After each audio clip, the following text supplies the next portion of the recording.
محب وطن کمانڈوز کی ایک سنسنی خیز داستان جو دفاعی وطن کے ساتھ ساتھ وادی کشمیر کو بھارتی درندگی سے بچانے کے لیے پچھلی 7 دہائیوں سے مسلسل دشمن کے سینے پر مونگ دل رہے ہیں۔ کہانی کی طرف بڑھنے سے پہلے آپ سے گزارش ہے کہ چینل کو سبسکرائب کیجیے اور ویڈیو کو لائک کیجیے۔ آئیے کہانی کی طرف چلتے ہیں۔ نیچے سکوٹروں موٹروں وغیرہ کی مرمت کی دکان تھی اور اوپر رہنے کے لیے ایک کمرہ تھا جس کے ساتھ ہی باتھ روم اور چھوٹا سا باورچی خانہ بھی تھا۔ آٹو ورک شاپ میں 2 لڑکے ایک رکشہ انجن کی مرمت کر رہے تھے۔ ایک بوڑھا آدمی قریب ہی سٹول پر بیٹھا بیڑی پی رہا تھا۔ ہاشم خان کو آتے دیکھ کر وہ اٹھ کر کھڑا ہو گیا۔ ہاشم خان نے اسے کہا، شبراتی چچا ہمارے ساتھ اوپر آ جاؤ۔ اوپر چھوٹا سا کمرہ تھا جس میں ایک پرانا صوفہ اور ایک پرانا پلنگ پڑا تھا۔ پلنگ پر بستر لگا ہوا تھا۔ اوپر آنے کے بعد ہاشم خان نے بوڑھے چچا شبراتی سے کہا، چچا یہ ہمارے مہمان ہیں، بنگلہ دیش میں ان کا بہت بڑا آٹو ورک شاپ ہے، یہاں وجواڑہ میں یہ اپنا ایک ورک شاپ کھولنا چاہتے ہیں، یہ کچھ روز ہمارے ہاں ٹھہریں گے، ان کا خاص خیال رکھنا ہوگا۔ شبراتی چچا نے عمران کو سلام کیا اور کہا، جناب ہم آپ کو ہر طرح سے آرام پہنچانے کی کوشش کریں گے۔ مرغ بریانی پکانے میں میرا سارے دکن میں کوئی ثانی نہیں، اس کے علاوہ آپ جو کہیں گے آپ کو پکا دوں گا۔ عمران بولا، ٹھیک ہے چچا، مگر میں سادہ غذا کھاتا ہوں۔ ہاشم خان نے شبراتی سے کہا، اس وقت جو کچھ پکا ہے لے آؤ، مجھے بھی سخت بھوک لگ رہی ہے۔ ابھی لایا جناب۔ یہ کہہ کر شبراتی چچا کچن کی طرف چلا گیا۔ ہاشم خان کرسی پر اور عمران پلنگ پر بیٹھ گیا۔ اس نے دبی زبان میں ہاشم خان سے پوچھا، کیا شبراتی اپنا رازدار آدمی ہے؟ ہاشم خان نے کہا، نہیں، مگر یہ ہمارا بڑا پرانا ملازم ہے۔ یہ ہماری رازداری کا کمال ہے کہ اس کو آج تک ہماری خفیہ سرگرمیوں کا علم نہیں ہو سکا، ہمیں یہاں بے حد رازداری سے کام لینا پڑتا ہے۔ عمران نے کہا، آپ کو کیسے پتہ چلا کہ اس بوڑھے ملازم کو آپ کی خفیہ سرگرمیوں کا علم نہیں ہے؟ ہاشم خان نے مسکراتے ہوئے کہا، عمران بھائی ہم کوئی اناڑی نہیں ہیں، ہمیں دوسروں کے دل میں جھانک کر ان کے دل کا حال معلوم کرنا آتا ہے۔ بہرحال تمہیں شبراتی کے آگے محتاط ہی رہنا ہوگا۔ میں ٹیکسی چلاتا ہوں اور مراد خان نے یہاں نیچے اپنا ورکشاپ قائم کر رکھا ہے۔ ہم یہاں یہ کام 15-20 سالوں سے کر رہے ہیں۔ اس کالونی میں زیادہ تر مسلمانوں کی آبادی ہے۔ کالونی کے سارے لوگ ہماری بڑی عزت کرتے ہیں۔ دونوں یعنی میں اور مراد خان غیر شادی شدہ ہیں۔ ہم دونوں نے کالونی میں یہاں سے چند قدموں کے فاصلے پر ایک کوارٹر کرائے پر لے رکھا ہے۔ ہم دونوں وہاں رہتے ہیں۔ ورک شاپ کے اوپر والا یہ کمرہ ہم نے مہمانوں کے لیے بنایا ہوا ہے، اور ہمارے مہمان اکثر ہماری تنظیم کے مجاہد ہی ہوتے ہیں۔ بوڑھا شبراتی کھانا لے آیا۔ عمران اور ہاشم خان نے مل کر کھانا کھایا۔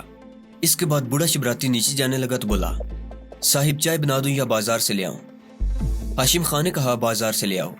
وہ چلا گیا تو ہاشم خان نے کہا، شبراتی کو ہم نے خاص طور پر ہدایت کر رکھی ہے کہ جب بھی ہمارا کوئی مہمان ٹھہرے تو تم ضرورت سے زیادہ اوپر نہیں رہو گے، اپنا کام ختم کر کے نیچے چلے جاؤ گے۔ وہ رات کو سوتا بھی نیچے ورکشاپ میں ہے۔ شبراتی کچھ دیر بعد چائے لے آیا، چائے میز پر رکھ کر چلا گیا۔ ہاشم خان نے چائے پیتے ہوئے کہا، میرے جانے کے بعد تم آرام کرنا، میں شام ہوتے ہی آ جاؤں گا۔ میں اپنی ٹیکسی نیچے ورکشاپ میں ہی کھڑی کرتا ہوں۔ چائے پینے کے فوراً بعد ہاشم خان بھی چلا گیا۔ عمران نے کمرے کا دروازہ بند کر کے کنڈی لگائی اور بستر پر لیٹ گیا۔ ٹرین کے سفر کا تھکا ہوا تھا، اسے نیند آ گئی۔ دروازے پر دستک کی آواز سے وہ جاگ پڑا۔ اس نے دیوار پر لگے کلاک کی طرف دیکھا، شام کے 7 بج رہے تھے۔ اس نے دروازہ کھول دیا۔ ہاشم خان اندر آ گیا، کہنے لگا، نیند آ گئی تھی یا نہیں؟ عمران نے کہا، میں تو سارا وقت سوتا رہا ہوں، تمہارے آنے سے میری آنکھ کھلی ہے۔ وہ پلنگ پر بیٹھتے ہوئے بولا، رات پڑتے ہی مراد خان بھی آ جائے گا۔ وہ شام کو اپنے ورکشاپ میں ہوتا ہے، لیکن اپنے نئے مشن کے سلسلے میں اسے ایک جگہ ضروری جانا تھا۔ باورچی خانے میں شبراتی رات کا کھانا تیار کر رہا تھا۔ ہاشم خان نے اسے آواز دے کر چائے بنانے کو کہا۔ وہ عمران سے باتیں کرنے لگا۔ عمران نے کہا، ہاشم بھائی ہمیں اس بات کی پوری خبر رکھنی ہوگی کہ باہر سے نیوکلیر مواد پرانے لائٹ ہاؤس کے تہہ خانے والی لیبارٹری میں کب آتا ہے، یہ بہت ضروری ہے۔ ہاشم خان بولا، مراد خان اس سلسلے میں مصروف ہے، تم بے فکر رہو، ہمارے مجاہد اتر پردیش سرکار کے ہر ادارے میں موجود ہیں، ہمیں پل پل کی خبر ملتی رہتی ہے، نیوکلیر مواد کا بھی ہمیں بر وقت پتہ چل جائے گا۔ بوڑھا شبراتی چائے کی 2 پیالیں رکھ کر کچن میں واپس چلا گیا۔ ہاشم خان کہنے لگا، تمہیں یہاں باہر آتے جاتے بڑی احتیاط سے کام لینا ہوگا۔ تمہیں یہاں اگر کسی نے پوچھا تو اپنا نام کمال احمد بتاؤ گے اور یہی کہو گے کہ بنگلہ دیش کے شہر رنگ پور میں تمہارا آٹو ورک شاپ ہے، تم کاروباری سلسلے میں یہاں آئے ہوئے ہو، اس سے زیادہ کسی سے کوئی بات کرنے کی ضرورت نہیں ہے۔ ہم نے یہاں تمہارا یہی نام ایک دکاندار کو بتایا ہے۔ عمران بولا، ہاشم بھائی تم جس طرح کہتے ہو میں ویسے ہی کروں گا، میری طرف سے بھی تم بے فکر رہو، یہ میرا پہلا مشن نہیں ہے۔ ہاشم خان مسکرانے لگا، بولا، یہ ہمیں اچھی طرح معلوم ہے کہ تم ایک انتہائی تجربہ کار اور دلیر کمانڈو ہو، تم نے بڑے مارکے مارے ہیں اور ہمیں تم پر فخر ہے، تمہارے کارناموں کی پوری تاریخ ہمیں معلوم ہے۔ پھر بھی جو احتیاطی تدابیر میں نے تمہیں بتائی ہیں ان کا بتانا بہت ضروری تھا۔ عمران نے تکلفاً کہا، اس کے لیے میں تمہارا شکریہ ادا کرتا ہوں۔ رات ذرا گہری ہوئی تو مراد خان بھی آ گیا۔ مراد خان نے ہاشم سے کہا، ہاشم خان تم نیچے ورکشاپ میں جاؤ، کاریگر جانے والے ہیں، میں عمران کے پاس بیٹھتا ہوں۔ ہاشم خان نیچے چلا گیا۔ مراد خان نے عمران سے پوچھا کہ وہاں اسے کوئی دقت تو محسوس نہیں ہو رہی؟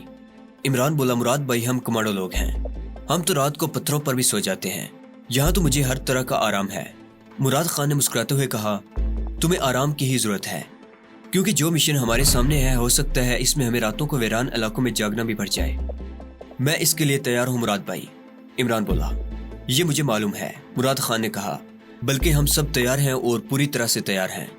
عمران کہنے لگا، ہمارے مشن کا جو سب سے مشکل مرحلہ ہے وہ اس نیوکلیر میٹیریل کا خفیہ کوڈ نمبر معلوم کرنا ہے، کیونکہ صرف اس خفیہ کوڈ نمبر سے ہی ہمارا ملک دشمن کے اس خطرناک حربے کا توڑ دریافت کر سکے گا۔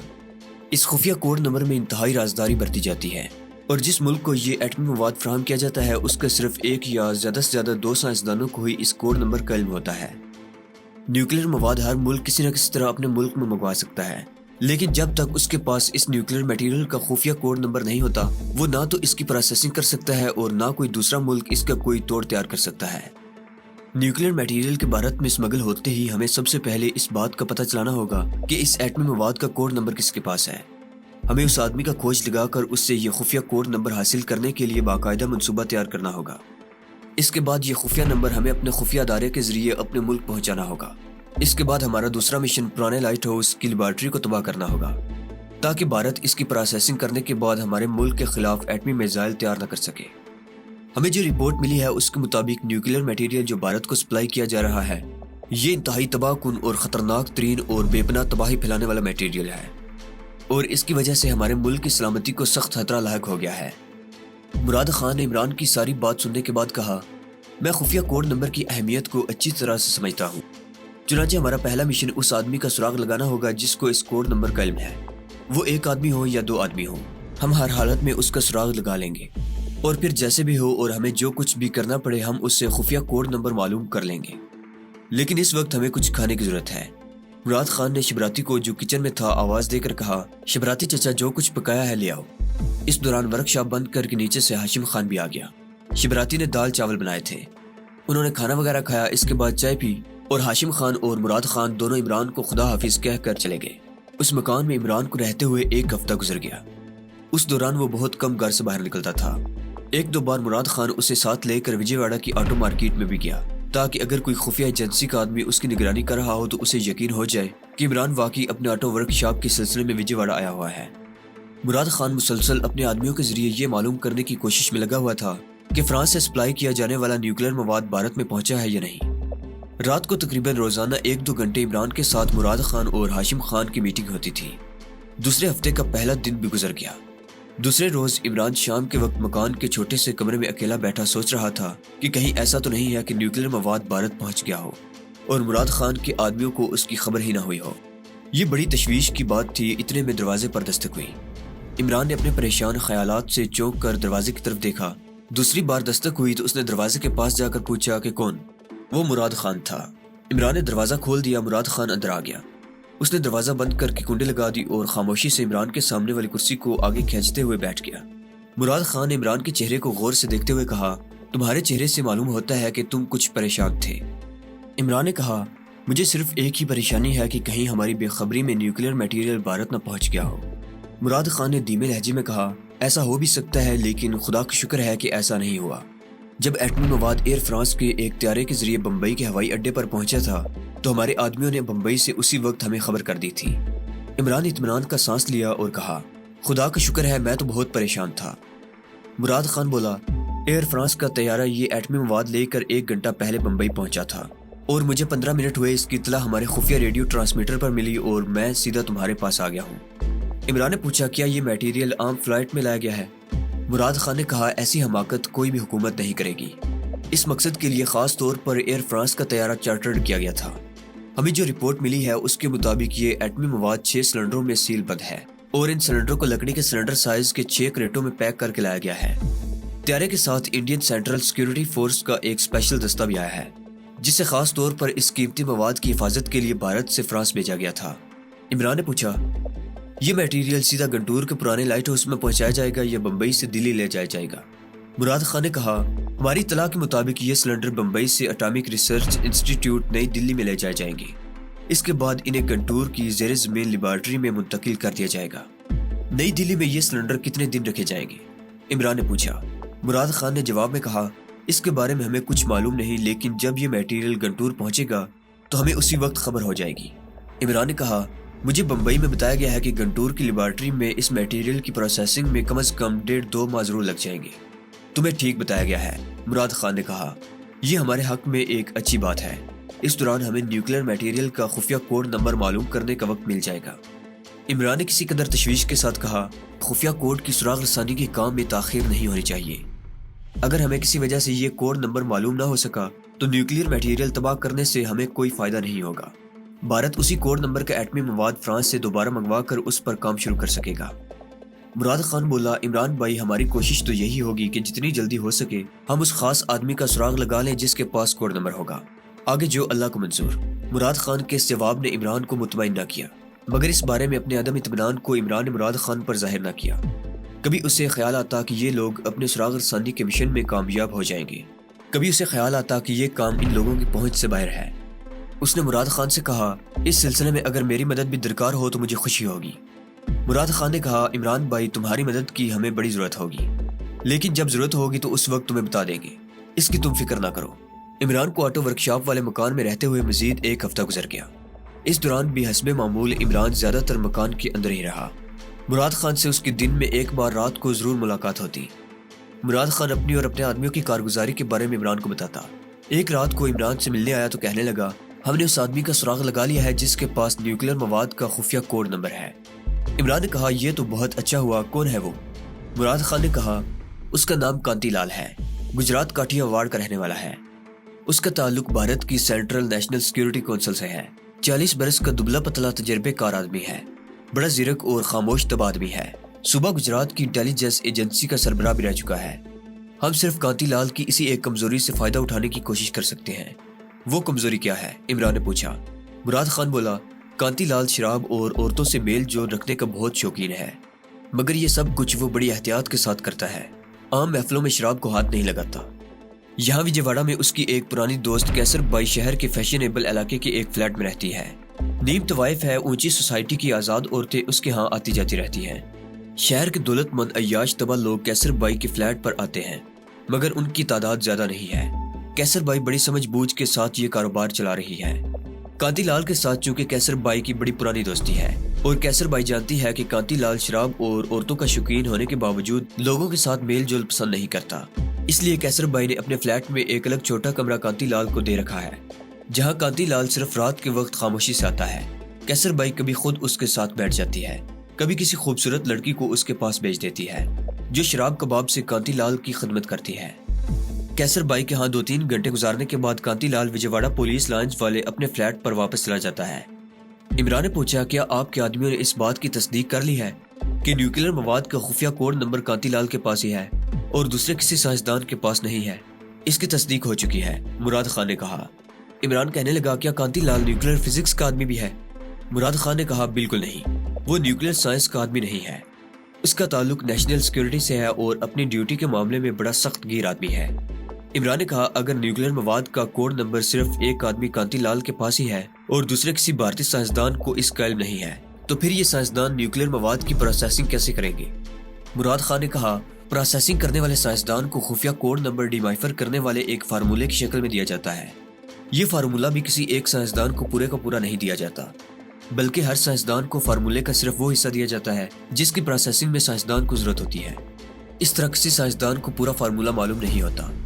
عمران نے ایک سیکنڈ کے توقف کے بعد مراد خان سے پوچھا، تمہارے خیال میں ہمیں کیا حکمت عملی اختیار کرنی چاہیے؟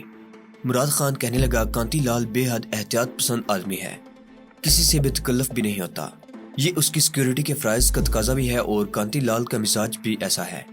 لیکن جیسا کہ میں تمہیں پہلے بتا چکا ہوں کہ اس شخص کی شراب اور عورت بہت بڑی کمزوری ہے، خاص طور پر اعلیٰ ترین شراب کا کانتی لال عاشق ہے۔ اعلیٰ شراب کو دیکھ کر وہ بے تاب ہو جاتا ہے۔ ہم نے کانتی لال کی اس کمزوری کو سامنے رکھ کر منصوبہ بنایا ہے۔ اس منصوبے میں تمہیں مرکزی کردار ادا کرنا ہوگا۔ عمران کی ساری توجہ مراد خان کی طرف تھی۔ اس نے پوچھا یہ منصوبہ کیا ہے؟ مراد خان نے عمران کو پوری وضاحت اور تفصیل کے ساتھ سارا منصوبہ بتا دیا۔ عمران بڑے غور سے سنتا رہا۔ اس نے پوچھا اس منصوبے کے لیے کافی وسائل کی ضرورت ہے، کیا یہ سارے وسائل ہمارے ہو سکیں گے؟ مراد خان نے کہا یہ سوچنا ہمارا کام ہے، تمہارا نہیں۔ اتنا میں تمہیں یقین دلاتا ہوں کہ تمہیں جس چیز کی ضرورت ہوگی وہ تمہیں مہیا کر دی جائے گی۔ ہمارے پاس وقت تھوڑا ہے، اس لیے تمہیں کل ہی اس کی تیاری شروع کر دینی ہوگی۔ عمران نے کہا میں تیار ہوں، میں اپنی ڈیوٹی پوری ذمہ داری سے ادا کرنا جانتا ہوں۔ مراد خان بولا سب سے پہلے تو تمہیں کل صبح منہ اندھیرے یہاں سے واپس اپنی جنگل والی خفیہ کمین گاہ میں چلنا ہوگا۔ وہاں تمہیں وہ تمام ضروری اشیاء مہیا کر دی جائیں گی جن کی تمہیں اس مشن کے لیے ضرورت ہے۔ تمہیں تھوڑی سی بریفنگ بھی دی جائے گی۔ اس کے بعد تم شہر کے ایک فیشنیبل ہوٹل میں قطر کے ایک صنعت کار کی حیثیت سے منتقل ہو جاؤ گے۔ تمہارا نام گوپی چند اگروال ہوگا۔ ظاہر کرو گے کہ قطر میں تمہارا آٹو سپیئر پارٹ کا بہت بڑا کاروبار ہے اور تم اتر پردیش میں آٹو سپیئر پارٹس بنانے کا ایک کارخانہ قائم کرنے کے امکانات کا جائزہ لینے آئے ہو۔ تم اپنے آپ کو امرتسر کا پنجابی ظاہر کرو گے جسے قطر میں کاروبار کرتے 15-20 برس گزر چکے ہیں۔ ہمارا ایک آدمی تمہارے پرسنل سیکریٹری کے طور پر تمہارے ساتھ ہوگا۔ اس کا ہمارے ساتھ مسلسل رابطہ ہوگا اور ہمارے رابطے سے تمہیں بتاتا رہے گا کہ آگے تمہیں کیا کرنا ہے۔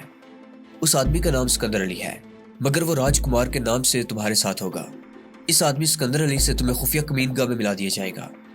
وہ اورنگ آباد کا رہنے والا ایک پڑھا لکھا نوجوان ہے، یہاں اس کی صورت سے کوئی بھی واقف نہیں ہے۔ اسے ہم نے خاص طور پر اورنگ آباد سے منگوایا ہے۔ وہ آج رات ہماری خفیہ کمین گاہ میں آ جائے گا۔ عمران نے پوچھا مگر یہ منصوبہ تو بہت مہنگا ہے، اس کے لیے روپیہ کہاں سے آئے گا؟ مراد خان نے کہا روپے کی ہمارے پاس کمی نہیں ہے، اس کی بھی ایک جھلک تمہیں دکھا دی جائے گی۔ مراد خان کے جانے کے بعد عمران دیر تک اس نئے منصوبے کے بارے میں غور و فکر کرتا رہا۔ اگرچہ ان لوگوں کی اسلامی تنظیم کو دکن کے دولت مند مسلمانوں کی مالی امداد حاصل تھی، لیکن جو منصوبہ مراد خان نے عمران کو بتایا تھا اس پر بے درے روپیہ بہانے کی ضرورت تھی۔